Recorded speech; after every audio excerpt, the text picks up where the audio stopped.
किसी शहर के रेलवे स्टेशन पर एक भिखारी रहता था। वो वहाँ आने जाने वाली रेलगाड़ियों में बैठे यात्रियों से भीख मांगकर अपना पेट भरता था।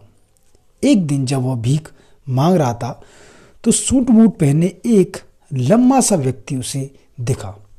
उसने सोचा कि यह व्यक्ति बहुत अमीर लगता है, इससे भीख मांगने पर यह मुझे जरूर अच्छे पैसे देगा। यह उसके लंबे व्यक्ति में भीख मांगने का भिखारी को देखकर उस लंबे व्यक्ति ने कहा, तुम हमेशा मांगते ही रहो कि क्या कभी किसी को कुछ देते भी हो?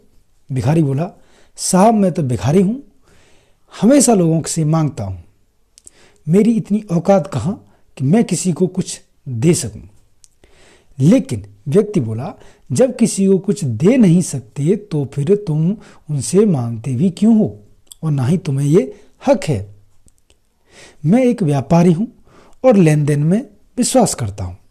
अगर तुम्हारे पास कुछ देने को हो तभी मैं तुमको उसके बदले कुछ पैसे दे सकता हूं या फिर कुछ और दे सकता हूं। यह कहने के बाद वह लंबा आदमी ट्रेन में बैठकर चला गया। इधर भिखारी उसकी कही गई बात के बारे में सोचने लगा।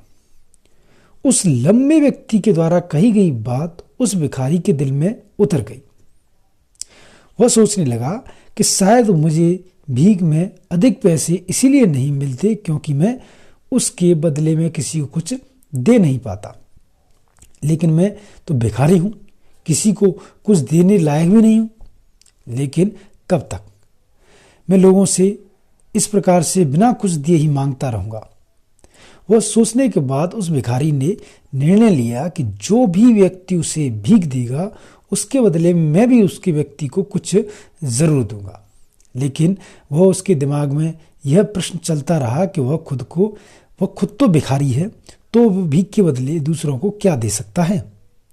इस बात को सोचते हुए 2 दिन हो गए, लेकिन उसके मन में प्रश्न अभी भी यही था कि मैं उनको दूंगा क्या।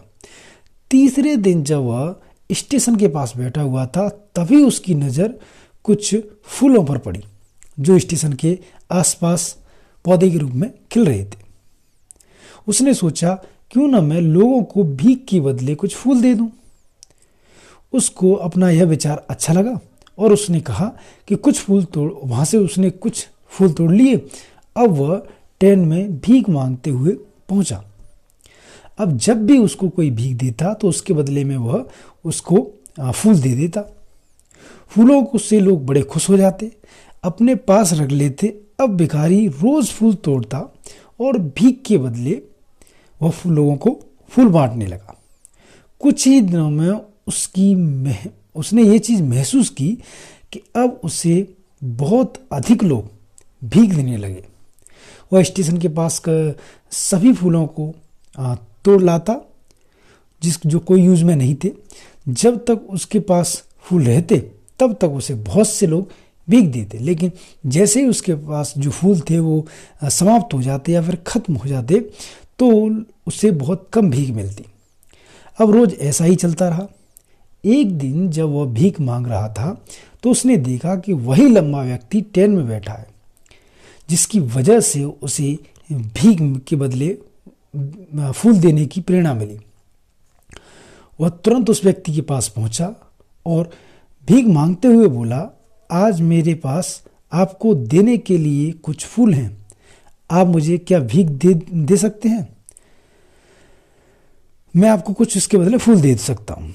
व्यक्ति ने उसे भीख के रूप में कुछ पैसे दिए। भिखारी ने उसे उसके बदले फूल दे दिए। लंबे व्यक्ति को बात बहुत पसंद आई और वह बोला, वाह क्या बात है, आज तुम भी मेरी तरह एक व्यापारी बन गए हो। इतना कहकर फूल लेकर वह लंबा व्यक्ति अपने स्टेशन पर उतर गया। लेकिन उस लंबे व्यक्ति द्वारा कही गई बात एक बार फिर से उस भिखारी के दिल में उतर गई। वो बार बार उस लंबे व्यक्ति के बारे में जो उसने बात कही थी उसके बारे में सोचे जा रहा था।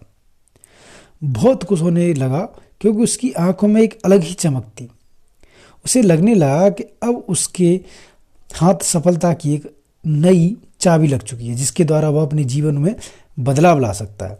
वह तुरंत ट्रेन के नीचे उतरा और उत्साहित होकर तेज आवाज में ऊपर आसमान की तरफ देखकर बोला, मैं भिखारी नहीं हूं, मैं तो एक व्यापारी हूं।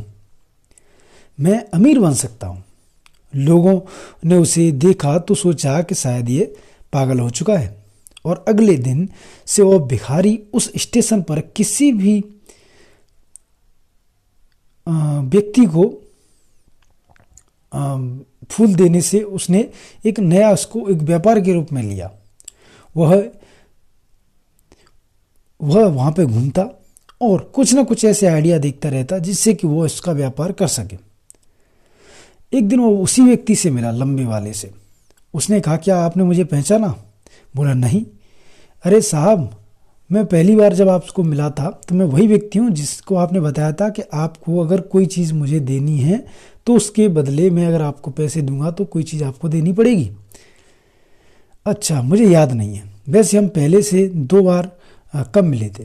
अब पहला व्यक्ति मुस्कुराया और बोला, हम पहले भी 2 बार इसी ट्रेन में मिले थे। वही भिखारी हूँ जिसको आपने पहली मुलाकात में बताया था कि मुझे जीवन में क्या करना चाहिए।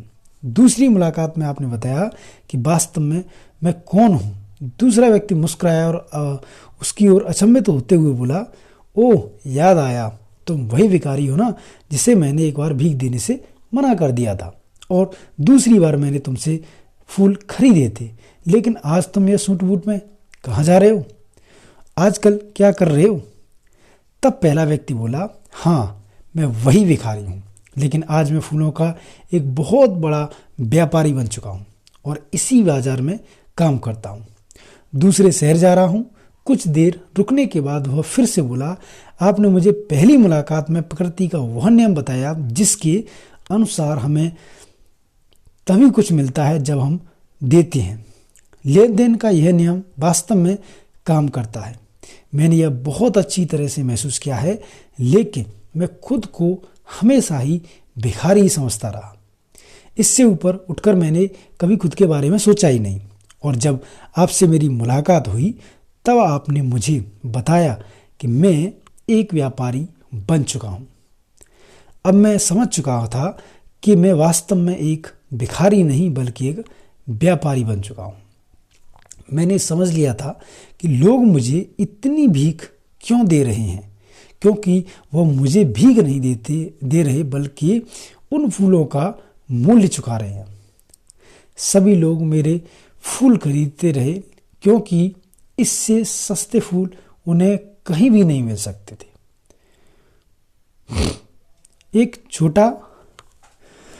एक छोटा व्यापारी था मैं, लेकिन मैं अपनी नज़र में हमेशा खुद को बड़ा देखता रहा। मुझे समझ में आ गया था कि एक छोटा व्यापारी मैं हूँ। मैंने ट्रेन में फूल बांटने से जो पैसे इकट्ठे किए उनसे बहुत से फूल खरीदे। फूलों का व्यापारी बन गया। लोगों को फूल बहुत पसंद आने लगे और उनकी इसी पसंद ने मुझे आज फूलों का बहुत बड़ा व्यापारी बना दिया। दोनों व्यापारी अब खुश थे और स्टेशन आने पर साथ साथ उतरे।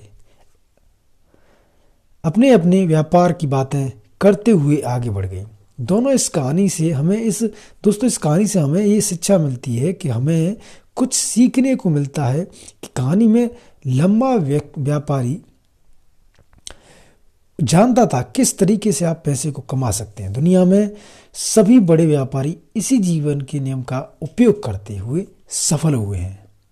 इसी फॉर्मूले का उन्होंने यूज किया और इसी फॉर्मूले का यूज भिखारी को भी बताया। भिखारी ने इस प्राकृतिक नियम को बड़े अच्छे से समझा और धीरे धीरे इस पर काम किया और अपनी सोच बदली। जो मांगने की सोच थी वो चेंज होकर देने में भी विश्वास होने लगा। जब उसकी सोच बदल गई तो उसने वो हासिल कर लिया। इसी प्रकार से अगर आप अपनी सोच बदल सकते हैं तो आप जिंदगी में बहुत कुछ हासिल कर सकते हैं। यदि हम खुद को छोटा समझते रहेंगे तो हम हमेशा छोटे ही बने रहेंगे। बड़ा बनने के लिए आपकी सोच को बदलना होगा और खुद के बारे में बड़ा सोचना होगा। इस कहानी का सार यही है कि सफलता आपकी सोच में छुपी हुई है। खुद का आत्मसम्मान जगाइए, अपनी सोच को बनाइए और देखिए कैसे आप जिंदगी में सफलता प्राप्त करते हैं, उन ऊंचाइयों पर पहुंचते हैं जहां पर आपने पहुंचने के बारे में सोचा भी नहीं होगा। अगर आपको वीडियो अच्छा लगा हो तो वीडियो को लाइक करके चैनल को सब्सक्राइब कर दें, जिससे कि इस प्रकार की हम वीडियो आपके लिए और ला सकें। तो मिलते हैं नेक्स्ट वीडियो में, तब तक के लिए जय हिंद, जय भारत।